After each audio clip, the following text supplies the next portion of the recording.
मित्रांनो, नारळ लागवड याविषयी मी नेहमीच वेगवेगळ्या विषयावर यापूर्वी चर्चा केलेली आहे किंवा व्हिडिओच्या माध्यमातून तुम्ही पाहिलेली असेल. आणि नारळ लागवडीच्या जातीविषयी आपण यापूर्वी बरेच व्हिडिओही पाहिलेत. कारण जास्त उत्पादन कमी वेळात प्रत्येकाला पाहिजे असतं आणि यासाठी ते डॉर्फ, सेमी डॉर्फ किंवा उंच नारळाच्या जातीविषयी मागणी करत असतात. आणि ही नारळाच्या जाती तुम्हाला काही अंशी कमी जास्त प्रमाणात वातावरणानुसार उत्पादन क्षमतेमध्ये फरक पडत असतो. म्हणून आम्ही गेल्या 10 ते 12 वर्ष सातत्याने महाराष्ट्रात वेगवेगळ्या भागामध्ये नारळ लागवड करून त्याचे रिझल्ट पाहत असतो आणि त्यामध्ये आम्हाला सातत्याने चांगली उत्पादन देण्याची क्षमता मिळाली ती गंगाबोडम या नारळाने. म्हणजे गेली 10-12 वर्ष आम्ही महाराष्ट्रात प्रयोग घेतलेत आणि जात गंगाबोडम ही आंध्रातली उत्तम महाराष्ट्रात रिझल्ट देते. आणि जर तुम्ही दुसरं बघाल तर या जातीच्या तुलनेत उत्तम प्रतिकारशक्ती तर आहेच, तर त्याचबरोबर 5व्या वर्षी उत्पादन 280 नारळाची क्षमता आहे. 5 ते 6 महिन्यात शहाळे उत्पादन होते आणि 9 ते 10 महिन्यात तुम्ही खोबरे वापरू शकता. हे खोबरं जे आहे ते जवळजवळ तुम्हाला 10 ते 12 mm जाडीचं खोबरं मिळतं याच्यातून. तसंच 10 ते 12 महिन्यानंतर तुम्ही वाटी खोबरा किंवा गोटा खोबरा या संदर्भात तुम्ही काढून चटणीसाठी वापरू शकता किंवा विक्री करू शकताय. त्याचप्रमाणे तुम्ही बऱ्याच वेळा सांगितलं होतं की याच्यामध्ये तेलाचं प्रमाण पण उत्तम आहे, कारण या मागील सगळ्या गोष्टी आपण यापूर्वीच्या व्हिडिओत बघितलेल्याच आहेत. आणि जर समजा तुम्हाला तेलासंदर्भात बऱ्याच मला कमेंट आल्या होत्या या मागच्या व्हिडिओमध्ये, म्हणून आज आपण तेल हा विषय घेऊ शकतो. मित्रांनो, विचार करा की आजच्या घडीला तुम्ही तेल किती चांगलं शरीराला उत्तम आहे किंवा त्याचे फायदे काय आहेत हे तुम्ही यूट्यूबच्या माध्यमातून किंवा इतर गुगलच्या माध्यमातून पाहिलंच असेल. आणि दुसरी गोष्ट, आज मार्केटमध्ये जे तेल आहेत ही भेसळयुक्त आहे. जवळजवळ योग्य कंपन्या ज्या आहेत तेल खोबऱ्याचं तेल विकणाऱ्या त्याच्यामध्येही 30 ते 40% भेसळ आहे. त्यामुळे उत्तम क्वालिटीचं तुम्हाला तेल मिळत नाही. म्हणून तुम्ही जर अशा पद्धतीने स्वतःची लागवड करून तेल काढून जर स्वतःसाठी जर वापरत असाल तर ते शरीराच्या दृष्टीने उत्तम आहे. आणि म्हणून आपण या तेल या विषयावर बघू. कारण जर समजा तुम्हाला शहाळं उत्तम देत आहे, खोबरं उत्तम देत आहे आणि तेलही उत्तम देत असेल आणि क्षमता पण उत्तम असेल तर ही नारळ लागवड करायला काय हरकत नाही. कमर्शियल बेसचा वापर केला तर जवळजवळ आपल्याला याचा चांगला फायदा मिळतो. आणि या संदर्भात मी काही डिस्क्रिप्शनमध्ये व्हिडिओची लिंक दिलेली आहे, ज्यांनी बघितलेले नसतील मागील व्हिडिओ ते डिस्क्रिप्शनमध्ये बघा. तसेच काही शेतकऱ्यांच्या कमेंट आल्या होत्या की खरंच ही तेलासाठी उत्तम आहे का. कारण तुम्ही जर बघाल की याच्यामध्ये तेलाचे प्रमाण किंवा टक्केवारी किती आहे. आंध्रामधील ज्यावेळी आपण तिथं तेल काढलं जातं किंवा ती कंपनी सांगते त्यावेळी त्याच्यात 64-68% तेलाचं प्रमाण आहे असं सांगतं. पण महाराष्ट्रात तेवढा उतारा मिळतो का आणि हा खरंच मिळतो का यासाठी आजचा आपण हा व्हिडिओ बघणार आहोत. कारण या जातीची जी शहाळी आहे ही मोठी असून 300-350 ml पाणी असते आणि 10 ते 12 mm ची जाड खोबरं असतं. त्यामुळे खोबऱ्यासाठी आणि पाण्यासाठी उत्तम असून 68% तेलाचं प्रमाण मिळतं की ते आपण आता पुढील व्हिडिओमध्ये प्रत्यक्ष बघूया. आणि यासाठीच आपण हा व्हिडिओ बनवत आहोत.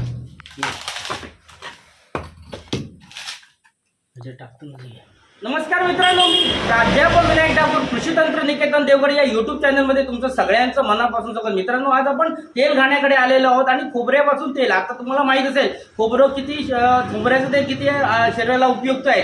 आणि आज जर बघाल तर जवळजवळ 40 ते 60% मार्केटमध्ये तेलामध्ये भेसळ आहे. आणि प्युरिटी जपण्यासाठी तुम्हाला शुद्ध तेलाची गरज आहे आणि शुद्ध तेल तुम्ही स्वतः बनवू शकताय. म्हणून आपण आज गंगाबोडम जातीच्या नारळाचा तेलाचा उतार किती आला या संदर्भात बघणार आहोत. आपल्यासोबत किशोर वालावकर साहेब आहेत, जे तेल घाण्याचे मालक आहेत आणि आपण त्यांच्याकडून जाणून घेऊया या तेला संदर्भात. नमस्कार, मी किशोर वालावलकर. माझ्या वडिलांचा धंदा पूर्वीपासून आहे. माझ्या गिरणीला आज 82 वर्ष झालेली आहेत. तर मी सर्वेश किशोर वालावलकर. मी ह्याच्यात तुम्हाला 10 किलोला 6 ते 7 लिटर तेल येतं आणि घाण्यामध्ये तुम्हाला 4 ते 5 लिटर येतं. आणि म्हणजे आम्ही खोबऱ्यामध्ये पाणी मारत नाही, घाण्यामध्ये पाणी मारतात, त्याच्यामुळे तेल खराब होऊ शकतं. मित्रांनो, या गंगाबोडम जातीच्या नारळाची शहाळी व खोबरे काढणे या संदर्भात मागील व्हिडिओ आपण पाहिले असेलच. आज आपण यापासून शुद्ध तेल किंवा ऑर्गॅनिक तेल कसं काढायचं या संदर्भात बघूया. प्रथम सुकलेले नारळ हे घडघडणारे, कोकणात याला घुडघुडी असे म्हणतात, आणि ते फोडून चांगले आणि खराब असे 2 विभागणी करायची. म्हणजे त्याच्यामध्ये 5 ते 10% खराब पण येऊ शकतात आणि आले तर ते वेगळे ठेवा, कारण ते खवट लागतात आणि त्याचं पासून काढले काढलेलं तेल हे तुम्ही बॉडी मसाजसाठी वापरू शकताय. आणि अशा वाट्या वेगळ्या करून तुम्ही नंतर त्याचं विभागणी जे केल्यावर चांगलं जे खोबरं आहे हे तुम्ही लगेच चटणीसाठी वापरू शकताय किंवा लाडू बनवण्यासाठी किंवा व्यतिरिक्त सुकी चटणी, तिखट चटणी अशा बऱ्याचशा गोष्टीसाठी वापरू शकताय. नंतर चांगले वाळवून याची वाळवणी करणं गरजेचं आहे. म्हणजे तुम्ही जर बघाल तर जर उन्हामध्ये तुम्ही वाळवणी केली तर किमान 2 ते 3 दिवस तुम्हाला हे चांगले वाळवावे लागतात. आणि याच्यामध्ये 3 ते 5% मॉइश्चर राहील याची काळजी घेणं गरजेचं आहे, कारण तेवढं मॉइश्चरची त्याला गरज आहे. म्हणजे तुम्ही ज्यावेळी हे त्याचं तेल काढणार त्यावेळी 3% पर्यंत याच्यात मॉइश्चर राहिलं तरी चालू शकतो. आता मी काय केलं, 100 मोठे नारळ घेतले आणि त्यापासून जर खोबरं बनवलं ते आम्हाला 16 किलो खोबरं मिळालं. म्हणजे त्याच्यात लहान होते, मोठे होते, राहिलेले नारळ, म्हणजे ज्यांची आपण शहाळी विक्री केल्यानंतर, खोबरं विक्री केल्यानंतर शिल्लक जे राहिलेले नारळ जे आहे ते नारळ, जे सुकलेले नारळ आहेत किंवा गडगडणारे नारळ आहेत ते नारळ 100 लहान मोठे घेऊन आपण त्याचं खोबरं वेगळं केलं तर ते 16 किलो जवळजवळ बनलं. खरं ते चांगले नारळ असतील तर 20 ते 22 किलोपर्यंत भरतं. आता हे खोबरे आपण हे वालावलकर साहेबांच्या मशीनमध्ये आपण तेल काढण्यासाठी घेणार आहोत. आता हे जे खोबरं आहे आणि या मशीनमध्ये तुम्हाला उत्तम प्रकारे उतारा मिळतो. म्हणजे ह्या 2 वेळा लावण्याचं काम करतात आणि त्यामुळे तुम्हाला पूर्णतः तेल येतं, म्हणजे त्याच्यामध्ये शिल्लक काय राहत नाही.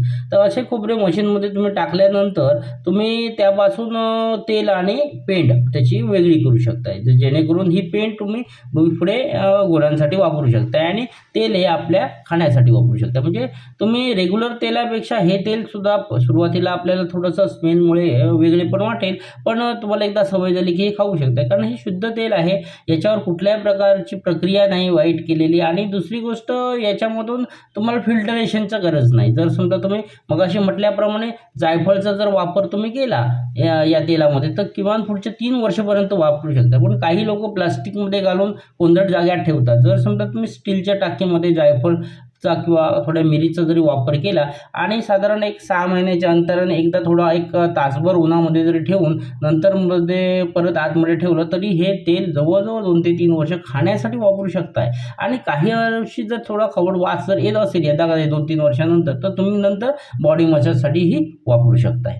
तेल काढण्यासाठी पहिल्या आणि दुसऱ्या मशीनमध्ये घालून तेल काढल्यानंतर आपल्याला जवळजवळ या 16 किलो खोबऱ्यापासून आपल्याला 4.5 ते 5 किलो पेंड मिळाली. आणि तदनंतर आपल्याला तेल किती मिळालं ते बघूया. आपण जर समजा याचं योग्य तुमचं हे कराल काय, मशीनचा वापर जर केला आणि चांगल्या प्रेसने जर तेल काढलं तर जवळजवळ या 16 किलो खोबऱ्यापासून आपल्याला 11.5 किलो तेल मिळालं. म्हणजे जवळजवळ आपल्याला 71% तेलाचं प्रमाण याच्यामध्ये आहे गंगावनम जातीमध्ये, त्यामुळे 71% आपल्याला तेल मिळालं. जर समजा आपण जर आता त्याचा जमा खर्च जर बघितला आपण तर 100 नारळ आपण घेतली होती आणि बाजाराची किंमत एका नारळाची किंवा एका शाळेची आपण बघितली तर 20 रुपयाप्रमाणे पकडले तर 2000 रुपये जमतात. पण 100 नारळाचे सुके खोबरे जवळजवळ 16 kg आले. खरे तर ते 20-22 किलो यायला पाहिजे होते, पण लहान नारळ असल्यामुळे काही मध्ये शिल्लक राहिलेले असल्यामुळे ते 16 किलो झालं. आणि त्यापासून तेल आपण 11.5 म्हणजे 11.5 लिटर आले. जवळजवळ 71% आपल्याला उतार मिळालेला आहे या तेलाचा. आणि 11.5 लिटर तेलाची बाजार व्हॅल्यू जवळजवळ 600 रुपयाप्रमाणे जर पकडली तर 6900 होतात. म्हणजे नारळ विकण्यापेक्षा जर समजा तुम्ही तेल काढून विकलं तर तुम्हाला त्या नॅचरल ऑइलचे पैसे जास्त येतात. म्हणजे बघा, 100 नारळ जर आपलं विकले असते तर 2000 रुपये नारळाचे मिळाले असते. आणि जर समजा आपण 100 नारळाचं समजा तेल काढलं तर आपल्याला 6900 मिळतात. म्हणजेच ही प्रक्रिया केल्यानंतर आपल्याला 5000 रुपये जास्त मिळाले. त्यामुळे तुम्ही या जातीमध्ये किंवा नारळाचं तेल काढून जर विकलं तर उत्तम आहे. पण मित्रांनो विचार करा, कधी कधी असंही असतं की मार्केटमध्ये तेलाची किंमत खूप आहे. म्हणजे शुद्ध जर तेल, खोबरेल तेल, नॅचरल ऑइल जर बघितलं तर 1000 ते 2000 रुपये पण लिटर आहे. आपण 600 रुपयेच पकडले.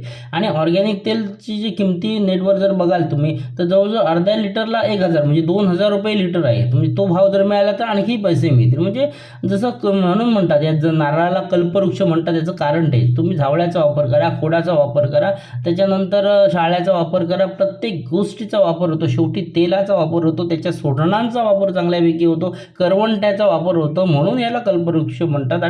एक्स्ट्रा व्हर्जिन व ऑर्गॅनिक कोकोनट ऑइलचे फायदे म्हणजे हे रक्तातील साखर नियंत्रित ठेवते, हृदयाच्या विकारावर काम करते, शरीरातील अतिरिक्त चरबी शीघ्र कमी करते, इम्युन सिस्टम वाढवते, रिफाईंड ऑइल म्हणजे तापवून प्रक्रिया केलेले तेल, तर एक्स्ट्रा व्हर्जिन ऑइल म्हणजे न तापवता त्याचे ओरिजिनल गुणधर्म अबाधित ठेवून नैसर्गिकरित्या स्टोअर केलेले तेल.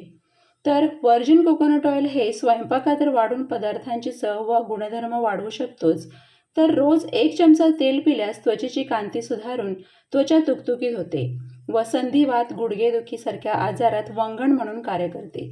चेहऱ्यावरील फाईन लाईन्स म्हणजे सुरकुत्यासाठी व केसासाठी बेस्ट मसाज ऑइल म्हणून वापरू शकतो. आता तर USA, कॅनडासारख्या पाश्चिमात्य देशांनी एक्स्ट्रा व्हर्जिन कोकोनट ऑइल हे बेस्ट मॉइश्चरायझर म्हणून मान्यता दिलेले तेल ठरले आहे.